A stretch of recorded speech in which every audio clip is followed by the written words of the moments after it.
गुप्त बिरयानी और रेल की पटली। दिसंबर की कोहरे वाली शाम, गांव में सन्नाटा है और सभी रजाई में सो रहे हैं।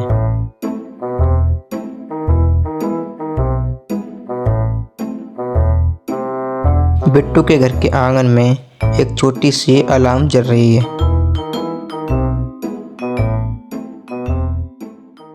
ओए होए, आज तो हड्डी गलाने वाली ठंड है भाई।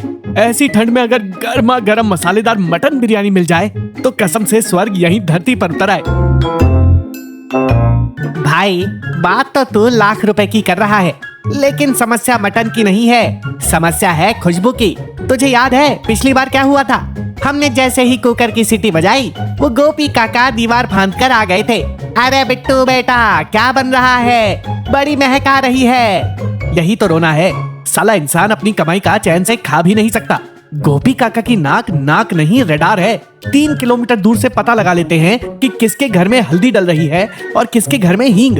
इस बार ऐसा नहीं होगा, इस बार प्लान सॉलिड बनेगा।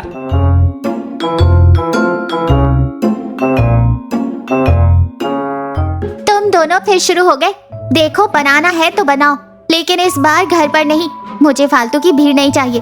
पिछली बार वो शर्मा जी पूरा पतीला साफ कर गए थे और हमारे हिस्से में सिर्फ ग्रेवी आई थी। सुमन, तुम चिंता मत करो, इस बार अंडरग्राउंड ऑपरेशन होगा। ऐसी जगह ढूंढूंगा जहां परिंदा भी पर न मार सके। गोपी काका तो दूर की बात है। बिट्टू और कल्लू गांव के बाहर घूम रहे थे। खेत खलियान सब देख लिया, पर हर जगह खुला मैदान है। भाई खेत में बनाते हैं। पागल है, हवा चलेगी तो खुशबू पूरे गांव में जाएगी। हमें ऐसी कोई जगह चाहिए जो बंद हो, सुरक्षित हो और गांव से थोड़ी दूर हो। तभी एक तेज आवाज आती है। ऊपर से रेलगाड़ी गुजरी थी। वे दोनों रेलवे ट्रैक के नीचे सूखे टर्न में खड़े हैं। ये पुलिया अंग्रेजों की बनी है, बहुत मजबूत ईंटों की बनी हुई और सर्दियों में सूखी। कल्लू, देख रहा है तू इसे? हाँ भाई, पुलिया है, गंदी होगी। अबे गंदी नहीं, सूखी है। और सबसे बड़ी बात, ऊपर से ट्रेन गुजरती है। जब ट्रेन गुजरेगी तो बर्तनों की खटर पटर किसी को सुनाई नहीं देगी। और ये जगह गांव की ढलान के नीचे है, यहाँ धुआं भी ऊपर नहीं जाएगा। ये हमारी सीक्रेट टनल है। भाई आइडिया तो धांसू है, पर डर लग रहा है। ऊपर ट्रेन, नीचे हम। डरपोक कहीं के। अरे मटन खाना है या खिचड़ी, रिस्क तो लेना पड़ेगा। कल सुबह तैयारी शुरू। बिट्टू और कल्लू ने बहुत सावधानी से सामान इकट्ठा किया। सुन, अगर हम अपने गांव की कसाई की दुकान पर गए तो गोपी काका को पक्का भनक लग जाएगी। इसलिए हम पड़ोस के गांव रामपुर चलेंगे। वहां मेरे जान पहचान का एक गडरिया है। हम उससे पूरा एक छोटा बकरा खरीद लेंगे। किसी को शक भी नहीं होगा और पार्टी भी एक नंबर होगी। और चावल? चावल मैं ले आऊंगा। सुमन ने मसाले पीसकर रख दिए हैं। बस हमें गैस का छोटा सिलेंडर और बड़ा भगोना लेकर उस पुलिया के नीचे पहुंचना है।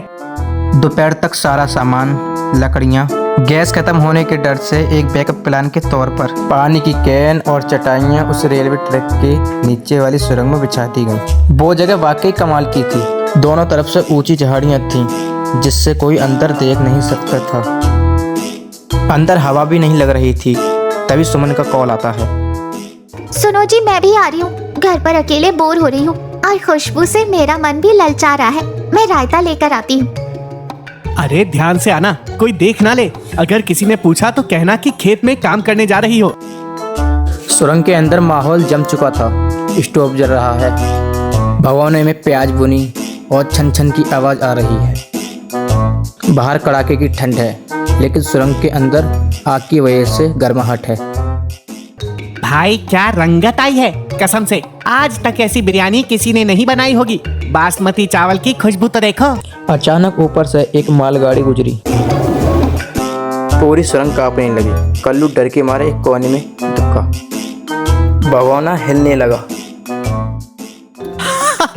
अबे डर मत, पकड़ भगोने को। ये तो स्पेशल इफेक्ट्स हैं, म्यूजिक के साथ डिनर। सुमन भी वहां पहुंच चुकी थी। उसने चटाई बिछाई और रायते का डिब्बा खोला। सच में बिट्टू, जगह तो कमाल की है। यहाँ शांति है, ना किसी की हाय हाय और ना ही उधार मांगने वाले। तीनों बहुत खुश थे। बिरयानी को दम पर रख दिया गया था। आटों के किनारों से सील कर दिया गया था। बस अब 15 मिनट का इंतजार था। सोचो कल्लू, गांव वाले अभी दाल रोटी खा रहे होंगे और हम यहाँ राजाओं वाला खाना खाएंगे। इसे कहते हैं दिमाग।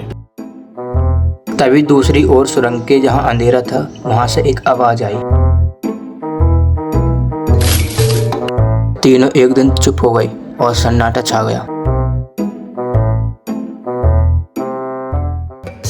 ये आवाज कैसी है जी? भाई, मैंने कहा था ये जगह भूतिया हो सकती है।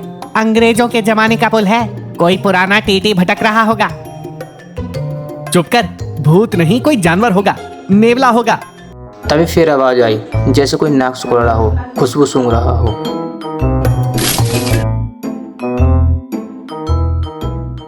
कौन है वहाँ? सामने आओ। मेरे हाथ में गरम करछुल है। अंधेरे से दो चमकती हुई आंखें दिखी। धीरे धीरे एक परछाई आगे बढ़ी।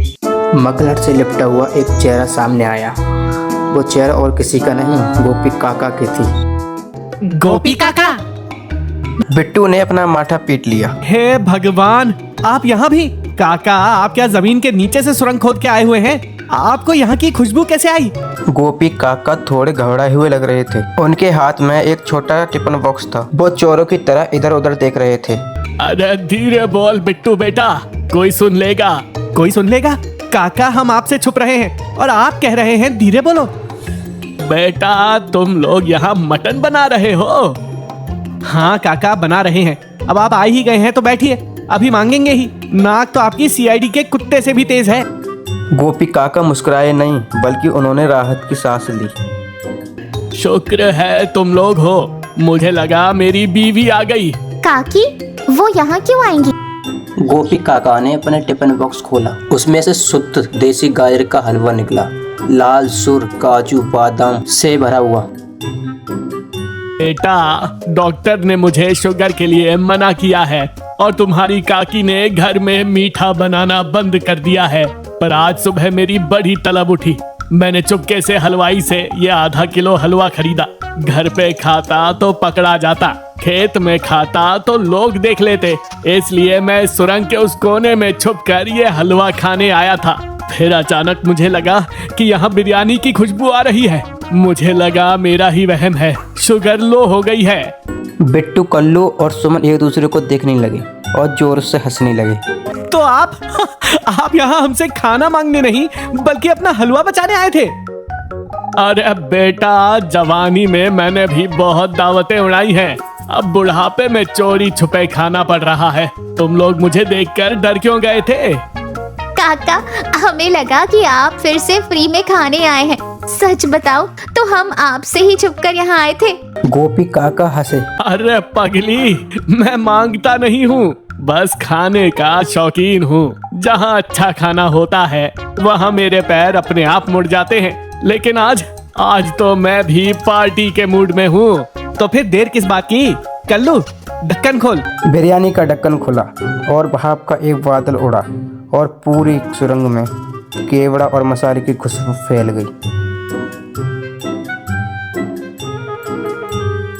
सुमन ने 4 पत्थर लगाए और बिट्टू ने गोपी काका को सबसे बड़ा लेग पीस परोसा और गोपी काका ने अपना गाजर का हलवा भी सबके बीच में रख दिया। लो भाई, मेरी तरफ से स्वीट डिश। इसके बिना दावत अधूरी है। ऊपर से फिर से ट्रेन गुजरी, लेकिन इस बार कोई नहीं डरा। चारों मजे से खा रहे थे। काका, मान गए, बिरयानी तीखी है और उसके बाद ये आपका हलवा, उफ, जन्नत है जन्नत। काका, मुझे माफ कर दो। मैं आपको कंजूस और लालची समझता था। मैं सोचता था कि आप सिर्फ हमारा खाना खाने आते हैं, लेकिन आज पता चला कि हर पेटू आदमी का दर्द एक जैसा ही होता है, चाहे वो जवान हो या बूढ़ा। बेटा, गांव में लोग कहते हैं कि गोपी की नजर खाने पर होती है, लेकिन सच ये है कि मुझे अकेले खाने में मजा ही नहीं आता। खाना चाहे रूखा सूखा हो, अगर 4 लोग साथ बैठकर हंस बोल कर खाएं तो उसका स्वाद बिरयानी से भी बेहतर हो जाता है। आज मैं यहाँ अकेले हलवा खाता तो शायद गले के नीचे भी नहीं उतरता। तुम मिल गए तो त्योहार हो गया।